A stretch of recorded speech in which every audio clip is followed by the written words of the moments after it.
Hello everyone!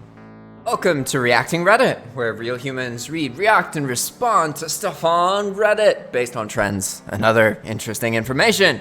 Today we're going to be talking about the Challenger disaster, because this occurred roughly 33 years ago. And I'm sure there are going to be some comments by people who witnessed this event. For those of you who didn't know, the Challenger disaster was a time in the United States space exploration history, where a team of 7 people were killed in a preventable mess up. Basically, it was too cold to launch the rocket on that day, and people noticed it was too cold.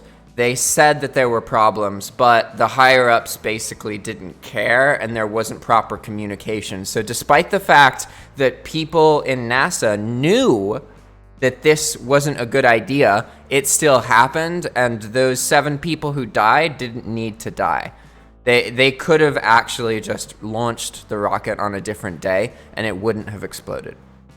So this is a very classic example of how there's certain rules and procedures that are in place to protect human life, and these should never, ever, ever be skipped.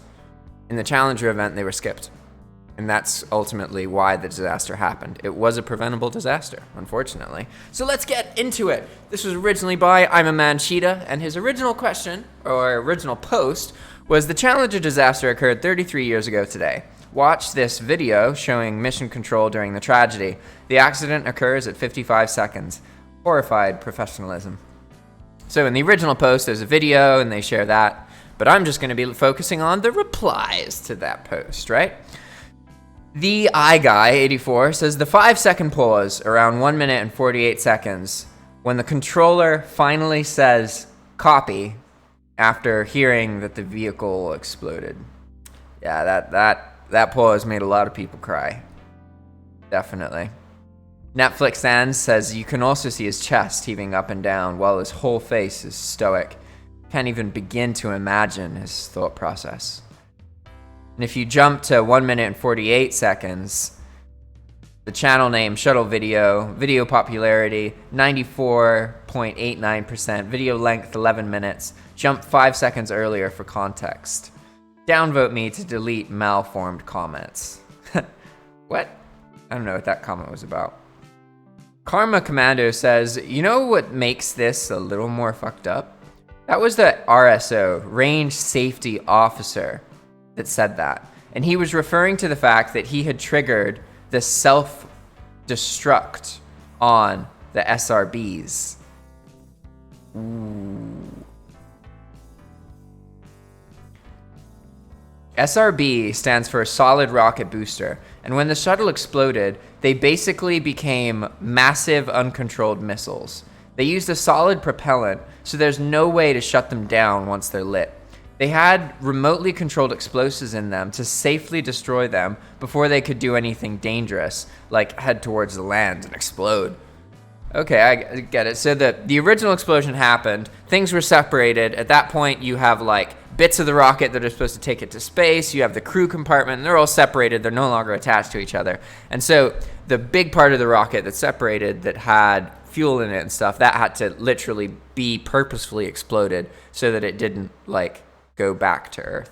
From what I understand, I guess, yeah, that's because it didn't get high enough into the atmosphere. But normally, when these components just fall off, because they normally do, like a space shuttle the space shuttle system isn't used anymore because you basically have one little shuttle and you have loads of disposable rockets. Like if you think disposable toilet paper is bad or disposable plastic, disposable rockets are next level. They are literally hundreds and hundreds of thousands of gallons of really expensive fuel in a big device that just blows up and never gets used again.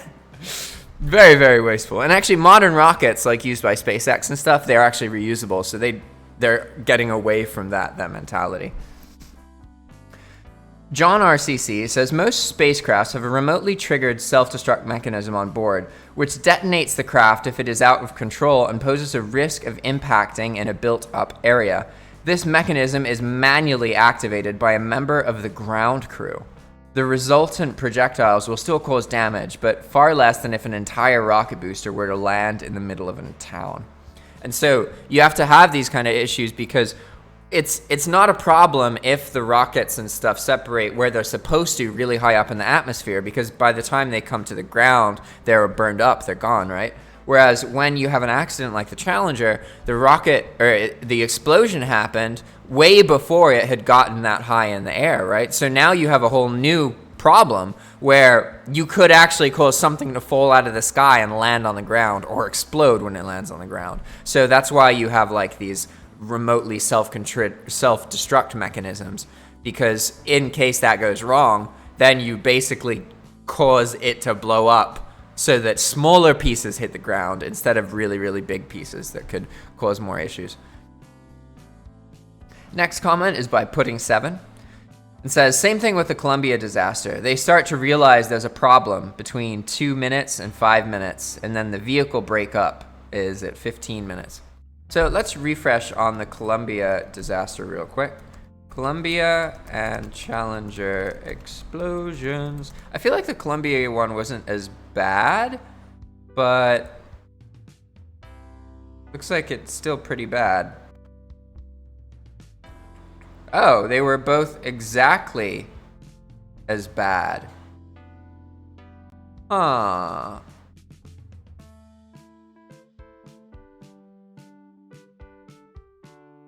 Challenger disaster? Okay, so the Challenger disaster killed 7 astronauts. And the Columbia disaster also killed 7 astronauts. Huh. But the Columbia disaster happened in 2013. Oh, and it was when it was returning to Earth. Man, that's pretty bad, NASA. 2 explosions, one in leaving and one in coming back, where 7 people died. That's a pretty bad rate. If you look at the amount of rockets that have been launched, like that rate of people dying is totally unacceptable in the airplane industry. Like totally unacceptable, because if you look at the airline industry, there's like hundreds of thousands of flights and like 1 accident per 100,000 flights or some crazy crap right like that. Whereas with these, there were like 20 space flights and 2 of them exploded. Like that's some bad odds, like really bad odds. And I'm making up numbers there. I don't know the exact numbers. I just know that there's way less space flights and there have been 2 big disasters. So it's some bad rate there. Young Greasy says, oh my word, watching their faces, trying to internalize and continue doing what they could while realizing what was happening, then hearing lock the doors. Ugh. I was not ready for this kind of emotion at 2:05 in the afternoon.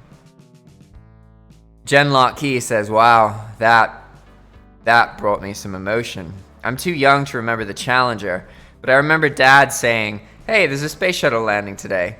It should be right over us soon. I'm like, cool, can we see it? Probably not. Let's go outside and look for it though. We were outside looking northward into the sky, and about 2 minutes later we saw it break up. And all my dad said was, that's not right.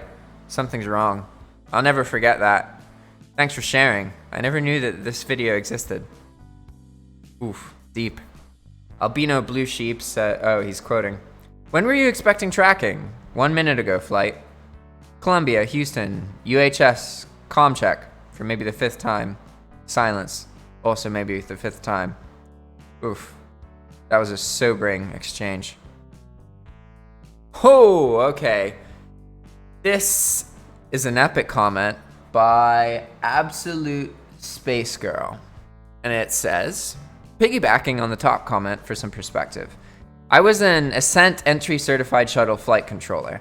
Keep in mind that to become Ascent Entry Certified, you are already certified to work flights in the orbit phase of flight, which in itself takes a couple years to get certified in, and that's just in the MPSR, the back room. Here, they're showing the front room. To get certified in one position takes at least a year of training, which means you have to do a lot of simulations. And you OJT on console during actual flights. Then you work flights yourselves as you move on to your next training flow. So while you're working your orbit flights, when there's not a shuttle in orbit, you're doing your ascent entry simulations and OJTing. and other training for a year or more. Then you start working on your own ascent entry flight into the MPSR. Then you move onto your orbit flights into the FCR, then your ascent entry flights in the FCR. To become fully certified, at minimum, takes about 5 years. That depends on a few things: the flight rate. The more flights, the less time you have to train. How many people are ahead of you in training flow, or how long they take? Are they holding you up? How good or bad you are? Do you have to repeat your certification sims? You only get a few tries, then you're out, and you wait at minimum a few months between each try. So, yes, it is very impressive how professional and stoic these people are in the face of immense tragedy. But keep in mind that they have probably spent hundreds of hours practicing not this exact moment, but moments like it. Yeah, we had simulations where we killed the crew, and they were never planned, and it was a horrible feeling even though it wasn't real, but it's very hard to explain how, when you're there in that room with those people, you're in a different mode, and it's like something else takes over. And keep in mind that everyone in that room was also talking to the people in their MPSRs. So there was constant conversation going on between them and their supports while they collected their data and managed their consoles and kept busy. And I am not trying to downplay how horrific it must have been. I cannot even imagine. I'm just trying to give some perspective of how the world of mission control works. And the book mentioned towards the end, the FCOH, is the Flight Control Operations Handbook. It contains a lot of the rules we use to run console. I hope some of this helps. Yeah, so I guess what this person's getting at is that, like, yeah, these events are horrible, but you also, I guess we have to understand that astronauts as people, they know that they could die. They know that they're taking huge risks. They are propelling themselves into the most dangerous possible place for a human to be. It's not like being underwater. It's not like being in a desert. It's exponentially worse, right? Like, you literally cannot survive alone as a human. Whereas in a desert, you can survive for a bit. Anywhere on Earth, you can survive for a bit. Even in the coldest areas, you'll survive for like 30 minutes or something. That doesn't happen in space. In space, there's no room for mistakes. There's no room for any kind of F-up. And that is harsh for people. Definitely.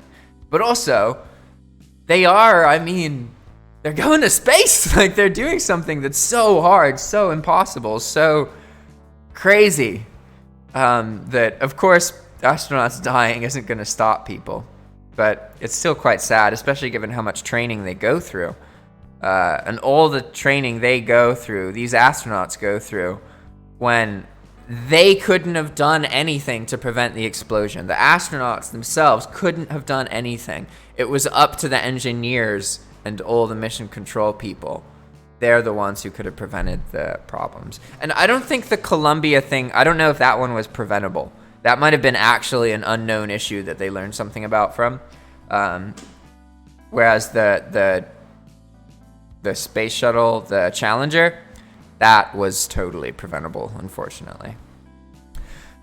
A reply to that long comment, this reply by Janny J312. We're just a few days out from that anniversary, February 1st, 2003. I was in 5th grade for that one. I think it was Labor Day weekend, something like that. I remember it being a longer weekend, maybe Martin Luther King Day. So we were out of school anyway, but when we came back to school the next day, my 5th grade teacher had no idea what we were talking about when we made mention of it. Mad Raymer says, interesting how the quality of the video from 1986 actually looks better than the ones from 2003 due to the very lossy digital compression required for web streaming at that time.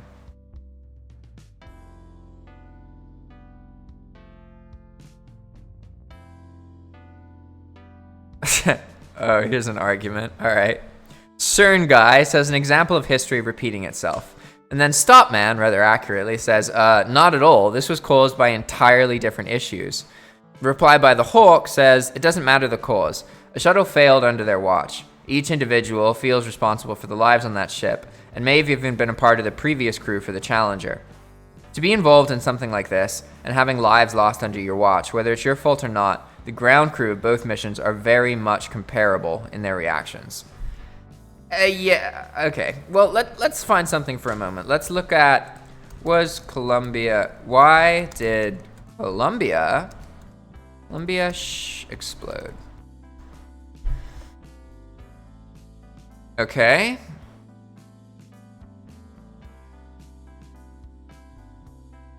Okay, so a piece of styrofoam or something broke off. Only minutes before it was supposed to land. Wow.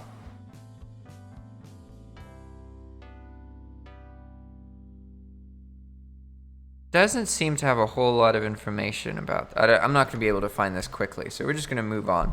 You guys will have to tell me in the comments if Columbia was preventable or not. Because Challenger was totally preventable. Like I said, there's tons of evidence that engineers were like, don't do this, don't do this, don't do this. And then they still did it, which is totally different, right? Whereas in this case, people were coming back to land. So it's not like they could postpone the landing once they were already in the atmosphere, right? Skeptical Bob said they'd seen the pieces strike and damage in previous flights. And I don't know what you're asking, but they knew that foam was striking and damaging previous shuttles and kept launching. Ooh, that's bad. That's a degree of negligence. Okay, so the foam had struck and damaged shuttles before, but it wasn't to the point where they actually failed. Interesting. All right, this reply by... One second, I can't see their name very well. This reply is by Albino Blue Sheep. A bit of a more detailed overview. The Challenger was an O-ring that failed that would have normally been sealing a part of the rocket boosters. The temperature of the day was record-setting lows. In the cold, the O-ring couldn't expand and contract properly, and it broke during the flight. A chain reaction of explosions ripped the shuttle launch vehicle apart. There was an engineer, Bob Ebeling, and his team, who realized it was very likely too cold for the tolerances and tried to shop the launch, but didn't have enough evidence to convince the higher-ups. He regretted not doing more to stop the launch until nearly the end of his life, but after telling his story about trying to stop it but being overruled by upper management who were caving to politics and schedule pressure, he got a lot of support from people who had heard his story, saying he did all that he could, and he died with much less weight on his shoulders. The engineers raised the flag, but the management said no. Almost 17 years and 87 successful flights later, Columbia, on launch, a piece of insulation fell off of one of the rocket boosters and made contact with the wings, damaging the heat insulation that would protect the shuttle on re-entry. This had been seen on previous launches and was not cause for alarm. Upon re-entry at the end of the mission, the part of the wing overheated. Temperature readings for the hydraulic fluid dropped to below their minimum threshold, indicating that they were no longer functioning, rather than temperature actually dropping that low. A few moments later, hydraulic pressure was lost, and the crew would not have been able to control any of the flight surfaces. At this point, the shuttle would likely have started to roll and yaw uncontrollably, at some point losing the proper angle of attack on the atmosphere and exposed some part of the ship that didn't have the protective shielding, and been in a very un-aerodynamic orientation. Having that happen at just below Mach 20 would have led to immediate disintegration of the craft, and was witnessed by many on the ground.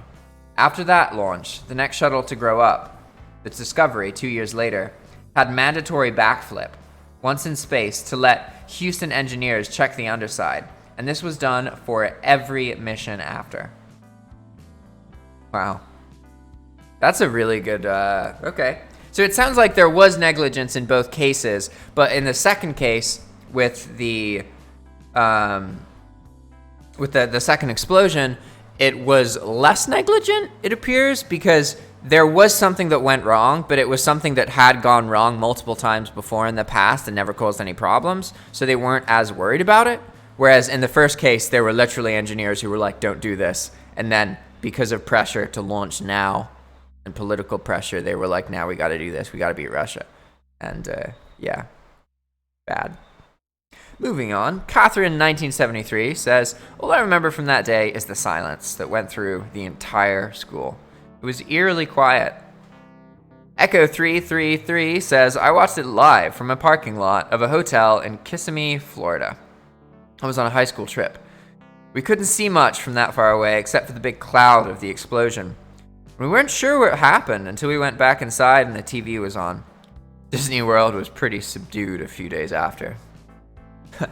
Damn.